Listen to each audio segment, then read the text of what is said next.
কাটা থেকে বাঁচার জন্য যেমন পায়ে জুতো পরা উচিত, সারা পৃথিবীতে কার্পেট বিছানোর দরকার নেই, ঠিক তেমনি যদি তুমি শান্তি চাও তাহলে নিজেকে বদলানোর চেষ্টা করা উচিত, অপরকে নয়। প্রিয়জন হারানোর চেয়ে ঘর হারানো ঢের ভালো।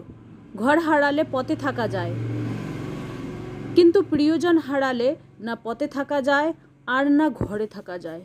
মানুষ কখনোই ইচ্ছা করে বদলায় না। কিছু মানুষের অবহেলা, কিছু মানুষের স্মৃতি, কিছু মানুষের ব্যবহার আর পরিস্থিতি ও সময় মানুষকে বদলাতে বাধ্য করে।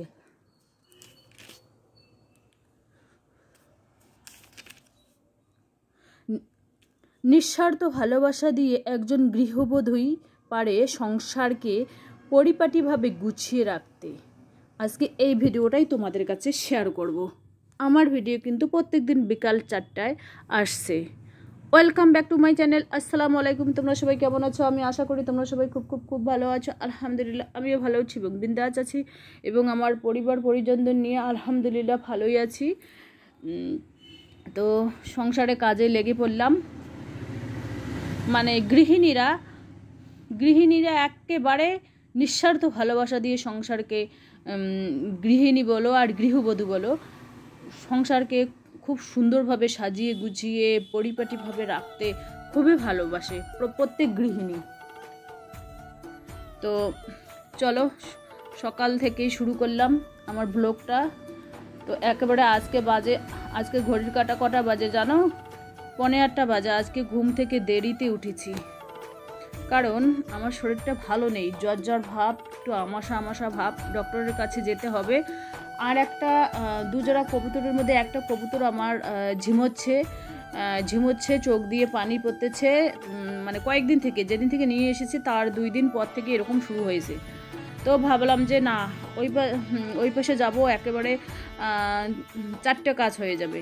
4টে কি, সেলাই মেশিনের যে ববিন কাজটা আর কি নষ্ট হয়ে গেছে, ভেঙে গেছে, ওটা নিয়ে আসবো 1 নম্বর, 2 নম্বর ওষুধ নিয়ে আসবো, 3 নম্বর ওই কবুতরটা চেঞ্জ করব, আর 4 নম্বর মেথি নিয়ে আসবো। খালি মেথি আমাদের বাজারে পাওয়া যায় না, ওই 5 ফোড়নেই পাওয়া যায়। মেথি আমি চুলে লাগাবো, যেহেতু আমার চুল একেবারে উঠে একেবারে মাথা, মানে অল্প কটা চুল আছে, নেড়া হয়ে গেছে চুল উঠতে। তো কিভাবে আমি মাখবো মেথি জানো? তোমাদের বলেই দেই। ওই জাতি নিম পাতা 1 মুঠো ধুয়ে নিতে হবে, জাতি নিম পাতা 1 মুঠো, আর মেথি, নারকেল তেল 250 গ্রাম, তারপর কি যেন কালো জিরে, তারপর অ্যালোভেরা আমি কারো বাড়ির থেকে খুঁজে নিয়ে এসে অ্যালোভেরার যে ইয়েটা আছে, জুসটা আছে, ওটা বার করে ফ্রিজে রেখে দিয়েছি। ওটা একসাথে কড়াইয়ের মধ্যে দিয়ে ফুটতে দিতে হবে আধা ঘন্টার মতো। যখন ফোটানো হয়ে যাবে আধা ঘন্টার মতো, তখন ওটাকে ঠান্ডা করতে হবে। ঠান্ডা করে চা ছেঁকনি দিয়ে একটা কৌটোর মধ্যে রাখতে হবে। ওই তেলটা যেটা বের হবে আর কি, ওইটা রাখতে হবে। ফ্রিজের মধ্যে রাখতে পারো, এমনি নর্মালভাবে রাখতে পারো। ওইটা যদি তুমি 2-3 মাস মাথার মধ্যে লাগাও, তাহলে কিন্তু চুল ওঠা বন্ধ হয়ে যাবে 1 নম্বরে। 2 নম্বর চুল গজাবে, মানে লম্বা হবে, পিছলে হবে। তো এটা আমি আর কি ইউটিউবে দেখেছি, সেই জন্য আর কি এটা করব। আমি ইউটিউবে দেখে মাথার যে উকুন ছিল আমার, সে উকুনও পাত করেছি। তো ভাবছি যে আমি চুলটা কিভাবে রক্ষা করব, তার জন্য আর কি সুব্যবস্থা করতেছি।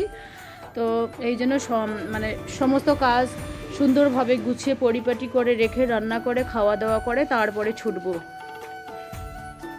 শরীর ভালো থাক আর না থাক, সংসারে কাজ তো করতেই হবে। বাপু কে রান্না করে খাওয়াবে, কে করবে? কিছু উপায় নেই। আমার যে মেয়ে বড় হয়েছে, মেয়েও কিন্তু ওইগুলো ধার ধারে না, রান্না করা এটা ওটা ওগুলো ধার ধারে না। কারণ আমার ওই টুকিটাকি জ্বর টর এটা ওটা হলে আমি কিন্তু বসে থাকি না। আমি নিজের কাজ নিজে করতেই ভালোবাসি। যতবারই শরীর অসুস্থ হোক না কেন, আমি ওই কেউ কোনো মানুষ আছে ক্যাকারি শুরু করে দেয়, শুরু করে দেয়। আমি কিন্তু ওরকম করি না।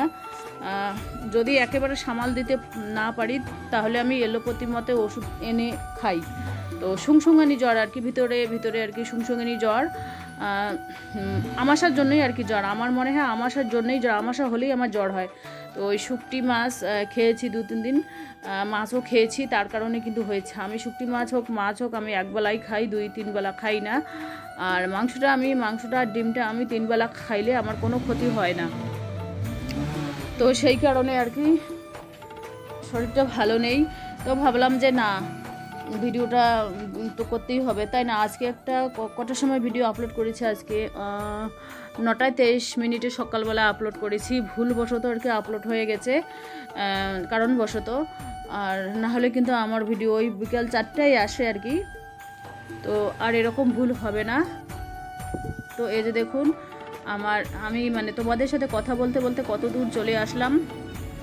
আর কোনো গৃহিণীদের যদি শরীর খারাপ হয়, যদি হাজব্যান্ডের কাছে শরীর খারাপের কথা বলে,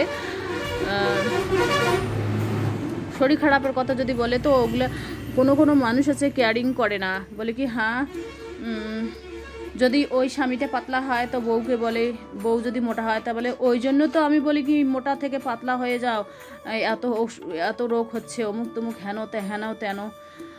কে আরও বলবে? আমার হাজব্যান্ডই আমাকে বলে।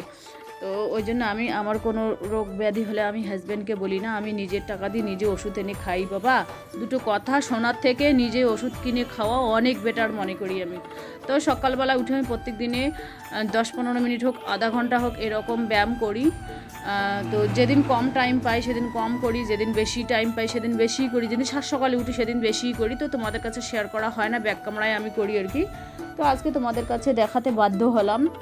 তো আমার আর কি ডেইলি রুটিন, যেহেতু ডেইলি ব্লগে বলতে পারো, ডেইলি রুটিন, মর্নিং রুটিন বলতে পারো, সেই জন্য আমি এরকমভাবে আর কি বাসায় করে থাকি। আর কাঁচা হলুদ খেয়ে নিলাম, কাঁচা হলুদ কুসুম গরম পানি দিয়ে আমি কাঁচা হলুদ কিন্তু খেয়ে নিলাম। আমি প্রত্যেকদিন সকালবেলা খালি পেটে কিন্তু কাঁচা হলুদ খাই। কাঁচা হলুদ কিন্তু শরীরের পক্ষে খুবই উপকার, খুবই আমি 5 কিলো কাঁচা হলুদ কিনে এনে রেখে দিয়েছি বাসায়। তো 2 কিলো আন্দাজ আমার পেটে ঢুকলো, আর 3 কিলো আছে বাসায়, কেউ কিন্তু খায় না, আমি একাই খাই। তো কাঁচা হলুদের উপকার আছে হেভি, অ্যান্টিবায়োটিকের কাজ করে, আর বড় থেকে বড় রোগ হবে না। আর টুকিটাকে জ্বর সর্দি হাগা ছাদা ওগুলো তো কোনো ব্যাপারই না। ওইগুলো যদি ছোটো মোটো রোগ ব্যাধি না হয়, তাহলে আমরা কীভাবে বুঝবো যে আমরা পৃথিবীতে বেঁচে আছি, তাই না? এহসাস কীভাবে করবো যে আমরা বেঁচে আছি, সেই জন্য একটু এহসাসের দরকার আছে। হিন্দি কথা বলে ফেললাম, আমি কিন্তু হিন্দি খুব সুন্দরভাবে বলতে পারি। মাঝে সাঝে 1-2 ভুল হয়, ওটা কোনো ব্যাপার না, ও कोई बात नहीं। तो हमारा जो ब्लॉग है वो देखते ही थको फर्स्ट तक लास्ट ऑफ द। उम्मीद करती हूँ अच्छा ही लगेगी। तो हमारा जो हिंदी है ना, हिंदी भाषा सुनने में बहुत अच्छा लगेगी, और बीच में एक दो वर्ड छूट जाए तो मुझे ही खुद ब खुद हंसी आने लगता है। তো চলো ব্লগটা দেখতেই থাকো, আশা করি খুবই ভালো লাগবে। আর এই যে দেখুন বারান্দায় চলে আসলাম, রুমের কাজ কমপ্লিট করে বারান্দায় চলে আসলাম। আমার ছোট্ট বারান্দাটা পরিষ্কার করে নেব।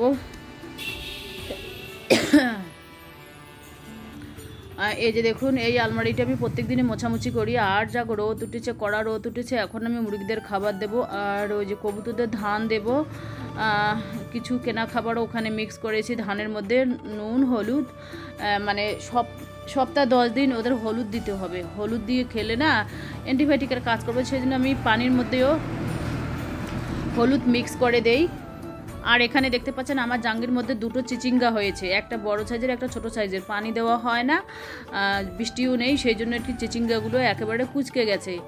তো আজকে বেগুনের চারা নিয়ে আসবো, লাউয়ের বীজ নিয়ে আসবো ওখান থেকে, যেখানে কবুতর চেঞ্জ করতে যাব ওখান থেকেই নিয়ে আসবো আর কি। এই যে মুরগিদের খেতে দিলাম, বেশি মুরগি নেই আমার, ওই 19টার মতো আছে আর কি। ছোটোগুলো বড় হয়ে গেছে, আর কবুতরের বাসা আমি তালাবন্ধ করে রাখি, এই কারণে আমার ছেলের কোনো গ্যারান্টি নেই। ও দেখতে একটা জিনিস দেখতে ভালোবেসে দেখতে কবে যে দরজা খুলে দেবে, কবে যে বেরিয়ে যাবে, সেই জন্য ওর কোনো ঠিক ঠিকানা নেই। সেই জন্য আমি নিজেই একেবারে তালা বন্ধ করে চাবি নিয়ে উপরে চলে যাই। এই যে দেখুন খাচ্ছে। মুরগিদের আগে খাওয়া হোক, তারপরে আর কি উঠানটা ঝাড়ু দেব, এখন দেব না, ওটা ব্যাক ক্যামেরায় আমি ঝাড়ু দিয়ে নেব। যেহেতু শরীরটা ভালো নেই অত কিছু কাজ শেয়ার করা সম্ভব না, আর গরমও প্রচুর পরিমাণে পড়েছে। আর কবুতরদের আর কি পানিটা চেঞ্জ করে দিলাম, তাজা পানি হলুদ মিক্স করে দিলাম, আর ওই খাবারে একটু হালকা পানি দিয়ে মেখে দিলাম আর কি, ওখানেই হলুদ দিয়েছি। এইগুলো নোংরাগুলো আর কি আমার এই মুরগিকে খেতে দেবো। কবুতরের যে এটো ছেটো ওইগুলো মুরগিদের খেতে দেই আমি, কোনো সমস্যা নেই, মুরগিদের খেতে দেই আমি আর কি। তো সেই জন্য আর কি মানে খাবার আর কি বাঁচবে কেন। আর ওই যে কবুতরের নিচে ইঁদুর, বাবা ইঁদুর 3-4টে গর্ত করেছে, মানে ওই 2-4টে ধান পড়ে, সেই ধানগুলো খাওয়ার জন্য আর কি ইঁদুরে ছুটে আসে। কি আর করব, কিছু করার নেই, ইঁদুর তো থাকবেই। তো আর বেশি কিছু বলবো না, আজকের ব্লগটা এই পর্যন্তই। ততক্ষণ তোমরা সবাই সুস্থ থাকো, সাবধানে থাকো, টাটা, আল্লাহ হাফেজ। এইগুলো কাজ সামলিয়ে আবার আমাকে যেতে হবে। আর আজকে আমি মানে আমার ব্লগটা দুপুর থেকেই শেষ করব, বিকাল রাত পর্যন্ত কোনো কাজ শেয়ার করতে পারবো না, শরীরটা যেহেতু ভালো নেই। তো ওই কবুতর আর কি চেঞ্জ করতে যাব, ওখান থেকেই ব্লগটা আর কি শেষ করব। আর আজকে একজোড়া জুতো নেব, মানে অনেক দিন থেকে সবার পায়ে ওইগুলো জুতো দেখতেছি, ফ্লাইটের জুতোগুলো খুব নরম তুলতুলে হয়। আমি একদিন মায়ের পায়ে দেখেছিলাম, তো আমারও খুব পছন্দ, সবার পায়ে পায়ে দেখি ওইগুলো জুতো আর কি ট্রেন্ডিং চলছে। এই যে দেখুন আমি আজকে রান্না করব শাক ভাজা, ডাল, আর যে কী যেন বাটা মাছ ভাজা, আর কিছু করব না, তাই দিয়ে সকালেরও হয়ে যাবে। 4টে আছে, সকালে ছেলে মেয়ে দুটো করে খাবে, আমি খাবো না, যেহেতু আমার আমাশা, আমি শাকও খাওয়া যায় না, তো শাক ডাল দিয়েই খেয়ে নেব আমি। তো শাক ভাজা ডাল দিয়ে আমি ভাত খেয়ে বেরিয়ে পড়লাম আর কি কবুতর চেঞ্জ করতে। কবুতরটাকে তোমাদের দেখাচ্ছি আমি। 4টে কবুতরের মধ্যে একটা কবুতর একেবারে অবস্থাই খারাপ হয়ে যায়। দেখুন চারিদিকে সবুজে সবুজ। এই দেখাচ্ছি তোমাদের ব্যাগের মধ্যে, এই যে কবুতরটা, এইটাই আর কি চেঞ্জ করব, চোখগুলো দিয়ে দেখতে পায় না। এই যে ডক্টরের কাছে আসলাম ওষুধ নিতে, ওষুধ নিয়ে আর ববিন ক্যাশ নিয়েই বাসায় চলে যাব। বাসায় চলে গিয়ে আর কিছু তোমাদের কাছে শেয়ার করতে পারবো না। আর যে চারা নিয়েছি বেগুনের চারা ওইগুলো কালকের ভিডিওতে তোমাদের কাছে শেয়ার করব। আর এই যে দেখুন জুতোগুলো কত সুন্দর, একজোড়া জুতো আমার পছন্দ হয়েছে, মেয়ের জন্য ভালো হবে আর কি, তো আমার পায়ে হয়, ওইগুলো বলছিল 200 টাকা। এই যে আমি এই জোড়া জুতো নিলাম, হালকা গোলাপি কালারের জুতো নিলাম আর কি। এই জুতোগুলো সবার পায়ে পায়ে দেখি, তো আমারও মনটা চাইলো যে আমিও অনেক দিন থেকে চেষ্টা করি যে এই জুতোগুলোই নেব। তো আজকে সেই সুযোগটা পেলাম জুতো নেবার।